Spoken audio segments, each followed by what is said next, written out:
ne samo jaz, cel svet je spremljal zapise predsednika vlade Janeza Janše včeraj in Janez Janša je pred celim svetom pokazal to, kar doma počne ves čas.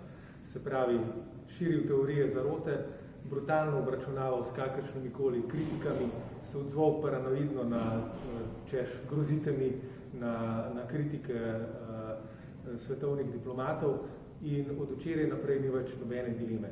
Janša ni demokrat, Janša spada v tisto kategorijo politikov, ki bi se za vsako ceno radi obdržali na oblasti in so zato pripravljeni širiti teorijo zarote, obračunavati s političnimi nasprotniki, tako doma kot v tujini.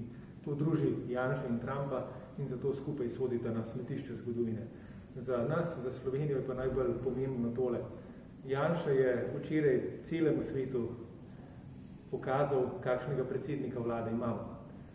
Skratka, osramotil je ne samo sebe, ampak vse nas kot državo pred celim svetom. In zato je moje sporočilo enostavno, predvsem tistim poslancem, ki ga držijo na oblasti. Ta človek ni primeren, da bi vodil Slovenijo in ta človek je še manj primeren, da bi čez pol leta predsedoval svetu Evropske unije. Sramoto, ki smo jo doživeli včeraj, nam bo delal pol leta na najvišji funkciji, ki jo lahko premijer neke države zaseda v Evropi.